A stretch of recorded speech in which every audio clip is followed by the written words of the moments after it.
নিয়ে একটি খুব বড় সুখবর কিন্তু চলে এসেছে। তা আপনার খবর শিরোনামে কিন্তু দেখতে পাচ্ছেন কত শতাংশ ডিএ দেওয়া হবে সরকারি কর্মচারীদের। বাজেট অধিবেশনে আগে অঙ্ক করছেন অর্থ দপ্তর। তো এখানে বলা হচ্ছে যে ফেব্রুয়ারি 10 তারিখের থেকে শুরু হচ্ছে রাজ্য বাজেট অধিবেশন। 12ই ফেব্রুয়ারি রাজ্য বাজেট পেশ করবেন অর্থ প্রতিমন্ত্রী চন্দ্রিমা ভট্টাচার্য। 2026 সালের বিধানসভা নির্বাচনের আগে এবারের বাজেটে মুখ্যমন্ত্রী মমতা বন্দ্যোপাধ্যায় সরকারের শেষ পূর্ণাঙ্গ বাজেট। তাই এই রাজ্যের বাজেটে রাজ্য সরকারি কর্মচারীদের বড় অঙ্কের মহার্ঘ ভাতা ডিএ ঘোষণা আশায় রয়েছেন। প্রশাসনিক সূত্রে তারা জানিয়েছেন, বিধানসভা ভোটের কথা মাথায় রেখে আসন্ন বাজেটে নতুন প্রকল্প ঘোষণা করতে পারেন মুখ্যমন্ত্রী। এছাড়া রূপশ্রী, কন্যাশ্রী এবং লক্ষ্মী ভাণ্ডারের মতো প্রকল্পের অতিরিক্ত অর্থ বরাদ্দ হতে পারে। তারই ভিত্তিতে সরকারি কর্মচারীরা মনে করছেন তাদের মন পেতে বাজেটে বড় অঙ্কের ডিএ ঘোষণা করতে পারে রাজ্য সরকার।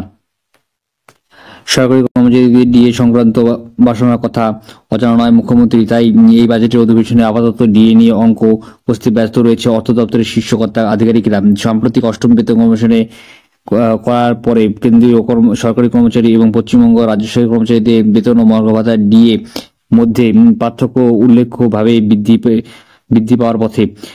তাতে ডিএ নিয়ে দীর্ঘদিন ধরে আন্দোলনে রয়েছে রাজ্য সরকারি কর্মচারী সংগঠনগুলি। ক্ষোভ খানিকটা বেড়েছে বৈকি। ভোটের কাজে সরকারি কর্মচারীদের বড় ভূমিকা থাকে, তাই রাজ্য বাজেটে তাদের জন্য রাজ্য সরকার অতিরিক্ত কিছু ভাবতে হবে বলে মনে করছেন প্রশাসনের একাংশ। বর্তমানে কেন্দ্রীয় সরকারি কর্মচারীরা 53% হারে ডিএ পাচ্ছেন, আর পশ্চিমবঙ্গ সরকারি কর্মচারীরা 14% হারে। কেন্দ্র এবং রাজ্য সরকারি কর্মচারীদের বেতনে এই উল্লেখযোগ্য ফারাকের কথা তুলে ধরেছেন বিরোধী দলনেতা শুভেন্দু অধিকারী। তার ওই মন্তব্যের পরে বিশেষত রাজ্য সরকারি কর্মচারীদের পাওনা বাড়তি ভাবতে হচ্ছে নবান্নকে। অর্থ দপ্তরের একটি সূত্রের খবর যে 4 থেকে 6% হারে ডিএ বৃদ্ধি করা যায় কিনা তা নিয়ে আলোচনা চলছে। তবে যে পরিমাণ ডিএ দেওয়া হোক তা বাজেটে পেশের শেষ মুহূর্তে ঘোষণা করতে পারেন মুখ্যমন্ত্রী। প্রসঙ্গত 2023 সালে বক্তব্যের শেষ লগ্নে মুখ্যমন্ত্রী একটি চিরকুটে পেয়ে 3% ডিএ কথা ঘোষণা করেছিলেন অর্থ প্রতিমন্ত্রী চন্দ্রিমা ভট্টাচার্য। আবার 2023 সালে পার্ক স্ট্রিটের বড়দিনের উৎসবে উদ্বোধনে গিয়ে 4% ডিএ ঘোষণা করেছিলেন মুখ্যমন্ত্রী মমতা বন্দ্যোপাধ্যায় নিজেই। এমন সব উদাহরণে রাজ্য সরকারি কর্মচারীদের ডিএ সংক্রান্ত বিষয়ে ভরসা যোগাচ্ছে রাজ্য সরকারি কর্মচারীদের সংগঠনের কোঅর্ডিনেশন কমিটির নেতা বিশ্বজিৎ গুপ্ত চৌধুরী বলেন, নতুন বছরের শুরুতেই আমরা মুখ্যমন্ত্রীকে চিঠি লিখে বকেয়া ডিএ দেওয়ার দাবি জানিয়েছি। রাজ্য সরকারি কর্মচারীদের যে 39% হারে ডিএ বাকি আছে, এবারে বাজেটে সেই পরিমাণ ডিএ সরকারি কর্মচারীদের দেওয়া দাবি করেছি আমরা।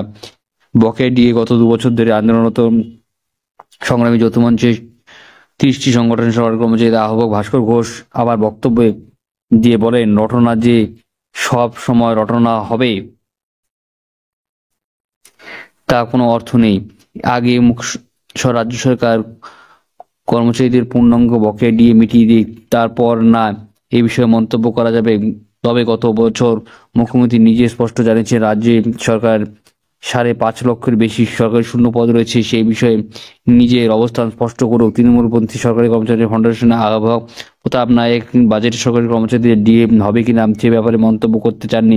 তার কথায় একটু বলতে পারি যে মুখ্যমন্ত্রী সরকারি কর্মচারীদের প্রতি সহানুভূতিশীল, তাই তিনি রাজ্য সরকারি কর্মচারীদের দাবি দেওয়া মিটিয়ে দিবেন।